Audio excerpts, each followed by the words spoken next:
Tuesday. I just wanted to pop on here and give you another kind of weird, quick tip that will help you get through that first 6 months. And this is a really weird, paradoxical one. And it really is about respecting that change is hard. It seems simple in theory, but it is. Change is hard. Change is hard for a lot of people. And change is hard even if you want to change. So if you are in a position where you feel like you need to make a change, kind of like, I was losing hair, so it was either no hair or gray hair, put me in a position where I felt like I needed to make a change. So I don't know that that was necessarily like I would have gotten to that point this soon. But the point being is that I think that by having a plan, but also being realistic with that it is going to be hard and that it might take 3 times before you do it, to not beat yourself up.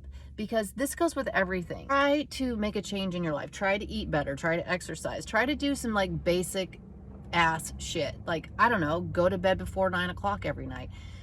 There are things that it's just very, very hard to change of yourself.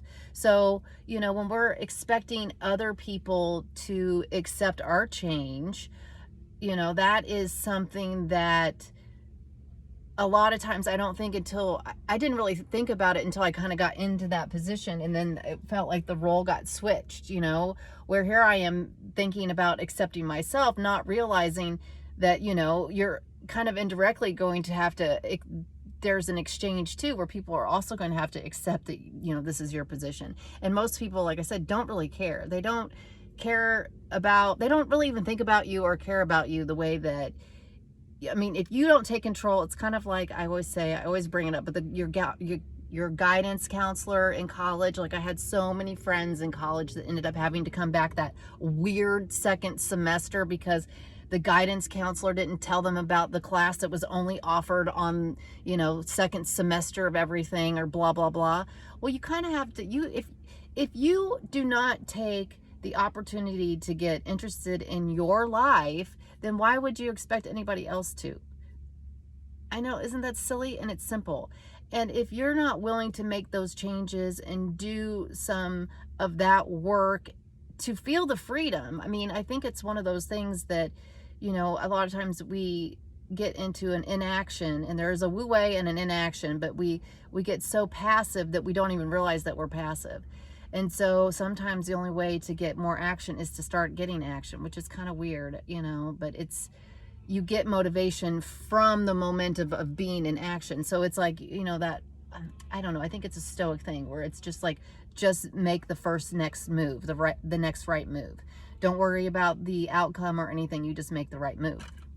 Because this is the thing, is that we can get so hung up on, maybe we get down to a few months and then somebody says something, or that wedding is coming up and or whatever, Christmas, you got holidays that are coming up and you're doing the math and you're thinking, oh my God, that demarcation line is going to be right here, and so you're already kind of talking yourself out of it, or you're on that fence and it's like one weird comment and then you're off.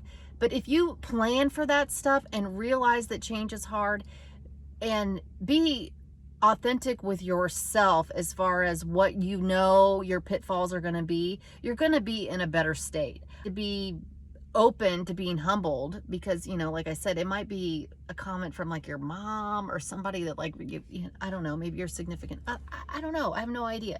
So it could be something that comes into that space that is kind of hurtful, but at the same time you're going to get the benefits of oh my gosh, it's just so nice. It's hard to explain because it isn't actually, because you have spent so much time spent around this hair fixation.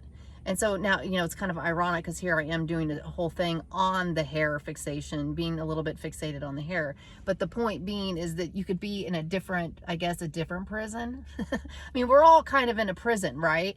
But I mean, I guess maybe some cages are just a little bit bigger than others, or maybe they're just a little bit nicer. And so I guess what my goal is to tell you that this cage of perceived freedom is is a lot better than having to spend the money and doing all that stuff. But at the same aspect, though, I think that by allowing yourself to realize that change is hard is going to be a true gateway into allowing this process to move forward. Because if you kind of just go into having this thought of beating yourself up the first second that you know, maybe you don't do it, or you know, fall off the wagon and you color it. I mean, but it's with everything. It's with shopping. It's with, you know, with drugs, with alcohol, with, I mean, whatever your running, whatever your fixation is, dating, it could be 1,000,001 things.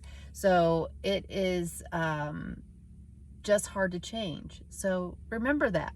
But man, when you get there and you have something, especially like the gray hair, where it's like a visible change, it really does, no joke, it really does open you up to wanting to expand and seeing what else you can, you know, what else you can do and change.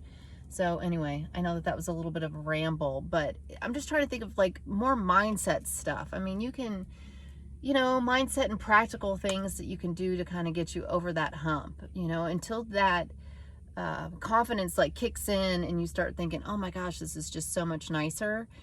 These are just some little tips. So I hope everybody has a great rest of your week, and I'll see you on Sunday. Hair brunch day.